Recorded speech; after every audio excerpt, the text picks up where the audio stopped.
Assalamualaikum warahmatullahi taala wabarakatuh. Kembali lagi bersama kita di channel Pangeran Cahaya. Saudara-saudaraku yang dirahmati Allah Subhanahu wa taala, hadirin semuakan dimanapun Anda berada, sehat walafiat, berkah selalu. Amin ya rabbal alamin. Hadirin semuakan, apakah yang dimaksud dengan anta ana ana anta?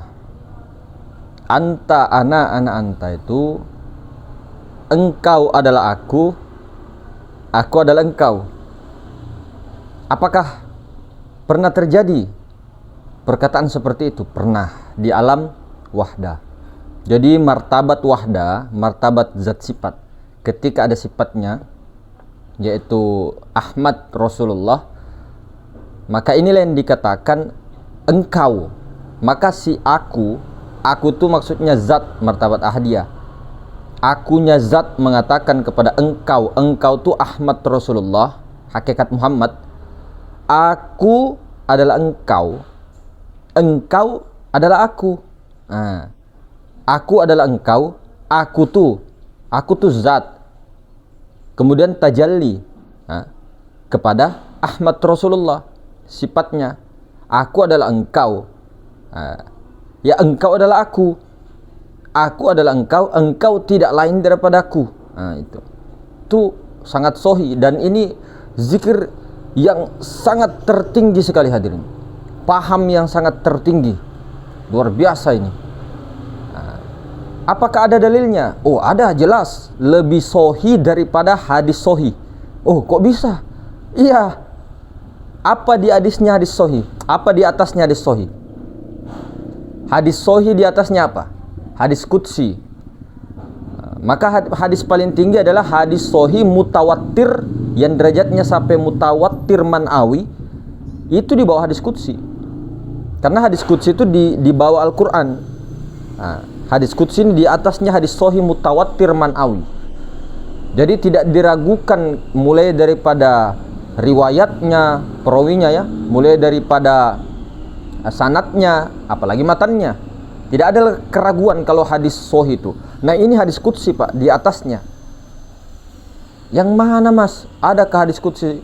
Nah, ini mengarah ke sini ya. Anta ana ana anta itu mengarah kepada al-insanu sirri wa ana sirruh. Insan itu rahasiaku. Rahasia itu adalah sifatku. Sifatku tiada lain daripada aku. Nah, itulah disingkat anta ana ana anta. Ini paham yang sangat tinggi. Inilah paham yang ketika disalahgunakan maka salah, jatuhnya salah. Kenapa? Karena ada juga perkataan iblis suatu ketika di zaman Israiliyat, cerita Israiliyat, artinya cerita sebelum baginda Nabi SAW ada, cerita tentang Bani Israel ya. Di situ iblis memimpin kerajaannya di tengah lautan. Kemudian mengatakan kepada si setan itu bala tentaranya iblis ya, yang daripada golongan jin yang jahat. Begini, iblis berkata begini, aku adalah engkau, engkau adalah aku. Aku adalah engkau, engkau adalah aku. Itu iblis.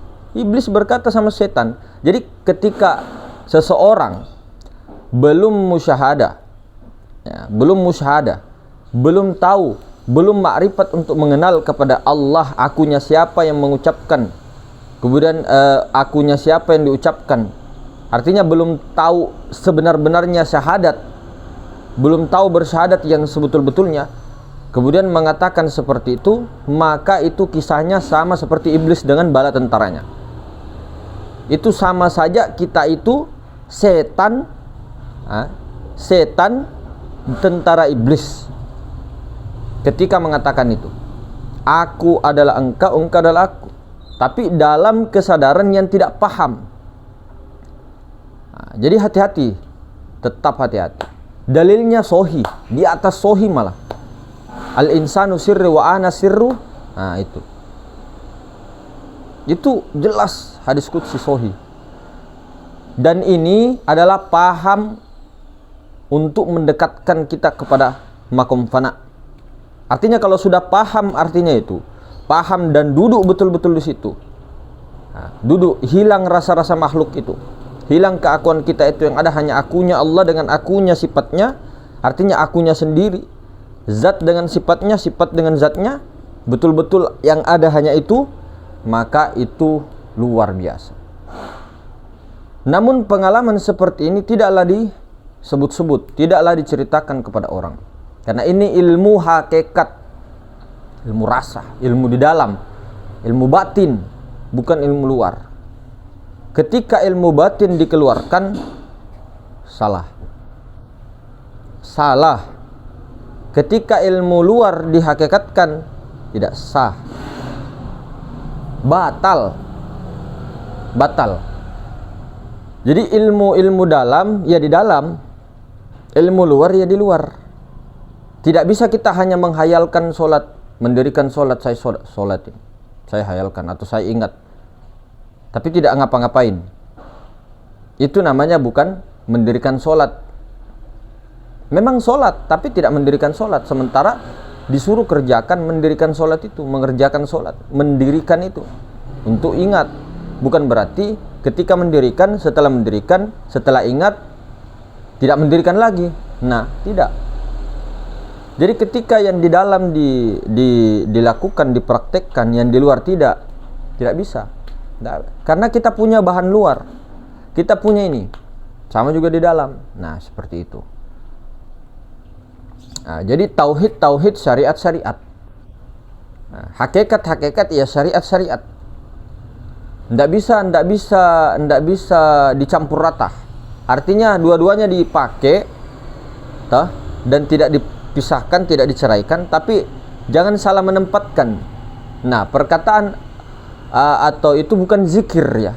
Makanya kata guru kita biasanya, kalau sudah paham tentang zat, sifat, asma, af'al, sudah paham dan sudah melihat, menyaksikan, bahkan sudah fana, merasakan betul-betul, tidak perlu lagi zikirnya itu zat, ana, aku Allah, tidak perlu. Bahkan dalam hati pun tidak perlu disebut zikir zat atau aku Allah, tidak perlu disebut. Sudah paham di situ. Kalau takutnya itu meleset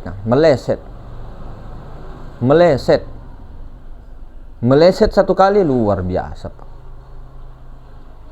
Luar biasa. Ana rabbukumul a'la. Nah, sementara kita ini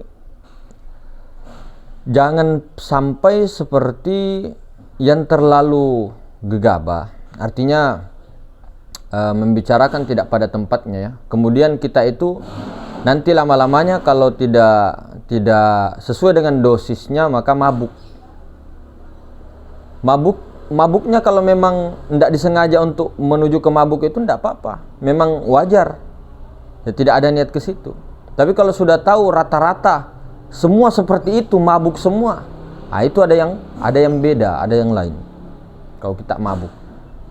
Nah, jadi perlu hati-hati.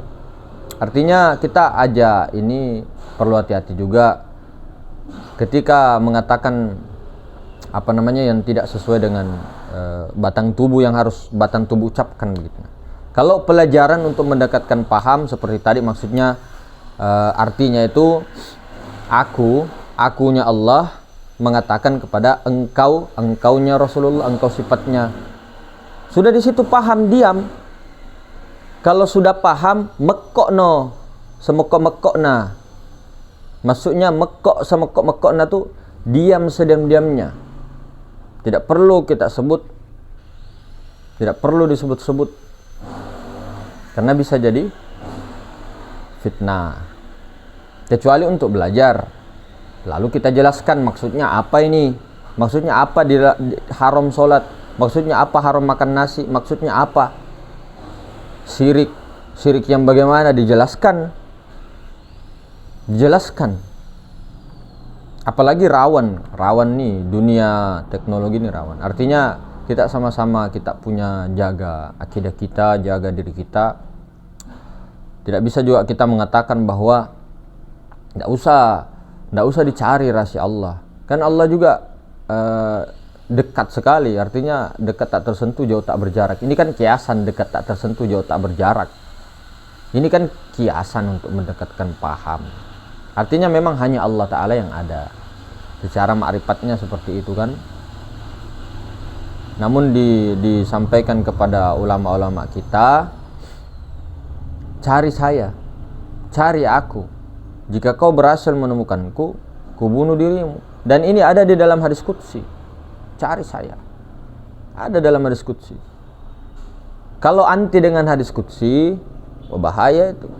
Cari ada dalam hadis qudsi. Ketika kau berhasil menemukan aku, rahasiaku maksudnya itu, ku bunuh dirimu, ku hancurkan dirimu. Lalu ku ganti diriku dengan dirimu. Ada. Maka itulah yang betul-betul harus dicari rahasianya Allah Ta'ala.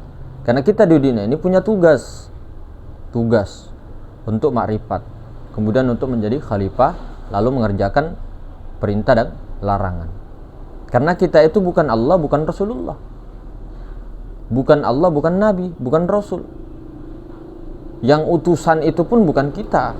Yang utusan itu adalah sifatnya sendiri. Dia juga. Kalau mau kita bilang, ya anta anak-anak anta itu, bukan kita. Jangan sampai di situ ketika kita mengakui bahwa kita ini Muhammad, kemudian ada Allah. Kalau kita mengaku Muhammad, kafir kita namanya. Kalau kitanya yang mengaku Muhammad, kafir, zindik, murtad. Apalah, bukan kita Muhammad. Astagfirullah. Itu bahasa-bahasa orang tua kita, itu kita diri sebenar-benarnya diri kita Muhammad, diri sejati kita Muhammad. Ya memang benar. Tapi kitanya di situ bukan kitanya si makhluk ini, bukan. Karena Nur Muhammad itu siapa gitu loh. Hakikat Muhammad itu siapa? Hakikat Muhammad loh ya. Siapa hakikat Muhammad tuh? Sifat itu siapa? Kelakuan zat itu dirinya Allah Ta'ala yang sebenar-benarnya. Nah, kalau kita mengaku Muhammad, nah, dari mana kita? Dari Allah. Kemudian kita mengaku bayangan. Kalau kita bayangan, bisanya itu kita bayangan baru ayam punya bayang itu. Berarti ada dua, ada persekutuan di situ. Kalau masih ada kita, masih ada Allah. Ini dalam pandangan batin. Makanya betul juga tadi itu metodenya, pahamnya itu. Engkau tuh aku tuh engkau. Itu luar biasa, itu fana itu. Luar biasa, Masya Allah. Ya bukan zikir ya. Ya memang di suatu zikir tertentu itu memang ada yang untuk mendekatkan paham ke situ ya. Artinya ketika dia naik kepada aku itu adalah engkau. Ketika dia turun, engkau itu adalah aku. Tapi itu dalam bentuk zikir. Kadang masuk kadang keluar huwa, atau kadang masuk hu, keluar hu. Atau masuk hu, keluar huwa. Atau masuk hu, keluar atau keluar, hu masuk. Macam-macam. Dan pada intinya itu memang begitu, untuk memfanakan kita punya diri kemakhlukan itu. Sama dengan itu tadi, itu sangat luar biasa itu. Bukan main-main itu. Tapi justru berbahaya ketika kita menggunakannya belum paham tentang zat Allah, sifat Allah, asma Allah, af'al Allah. Belum tahu mendudukkan akunya kita. Kemudian sesuatu juga ketika di ilmu hakikat dikeluarkan, kan itu kan seperti ibarat ini ya. Najis yang terkeluar. Ibarat kotoran itu kotoran istinja itu. Ketika dikeluarkan, kalau masih di dalam enggak kenapa-kenapa, biar kotoran kita di dalam sini enggak kenapa-kenapa. Sama juga dengan yang ini kita di dalam ini semua, tapi tak keluar najis. Nggak ada yang mau pandang kita tuh, nggak mau. Begitu juga kalau kita lahirkan itu perkataan hakikat yang sebenarnya di dalam, kita keluarkan. Nah, kemudian perlu juga dipahami rahasia bahasa Indonesia dengan rahasia yang sir bukan seperti yang kita kira maknanya. Artinya begini, rahasia itu kan kita biasa bilang, oh saya punya rahasia, saya harus sembunyikan. Kemudian rahasia yang dikatakan sir rahasia itu seperti tubuh hatinya rahasia, bukan seperti rahasia ini. Bukan, artinya rahasia itu bukan disembunyikan terus kita tidak buka-buka selama-lamanya, tidak. Artinya rahasia itu jangan keluar dari kalam ini. Di dalam dia. Makanya rahasia bersembunyi di dalam terang. Di dalam itu kiasan juga. Karena yang di dalam ini ya di luar. Yang di dalam ini ya di luar. Ruh itu kan tidak mendiami suatu tubuh. Ruh itu tidak di dalam, tidak di luar, tapi dia di dalam, dia di luar. Di sini ada ruh, di depan kita ini ruh hidopi, nyawa. Di sini juga ada di dalam. Jadi meliputi. Itu Nur Muhammad itu. Nah itu yang engkau. Aku zat, di baliknya Nur Muhammad itu mengatakan aku adalah engkau, engkau adalah aku. Nah sementara kita kalau masih di kefanaan, artinya belum fana, masih di akunya kita, si makhluk.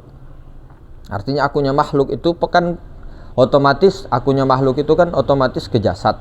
Otomatis, tapi bukan kita mengaku jasad. Otomatis ke situ ke jasad. Nah, ketika sesuatu atau zikir atau sholawat atau apa yang keluar daripada hal-hal yang biasa, seperti mengatakan saya sudah fana sehingga hilang kesadaran dan sebagainya. Nah, kalau sudah mengartikan fana itu hilang kesadaran kita, blank, tidak tahu kemana, tidak tahu di mana, tiba-tiba begini, tiba-tiba begitu, kapan mau bakoknya? Sementara Rasulullah, para nabi, para sahabat, para wali dan semua orang-orang yang sudah tenggelam, artinya sudah bako itu fana. Bako itu kan fana 24 jam. Fana terus menerus, bako, kekal kesadarannya. Nah, kalau kita fana seperti macam itu bagaimana? Nanti tiba-tiba kita naik mobil, tidak tahu tiba-tiba sudah di jurang. Itu bukan fana namanya. Itu panu. Panuang. Artinya panu itu kan gatal toh. Gatal. Nah, ketika gatal itu digaruk terus. Digaruk nanti seperti kayak orang kesengatan listrik. Begitu. Nah, itu panu namanya. Artinya kalau orang betul-betul sadar fana, ya. Fana itu sadar sesadar-sadarnya, yang sadar tuh Allah.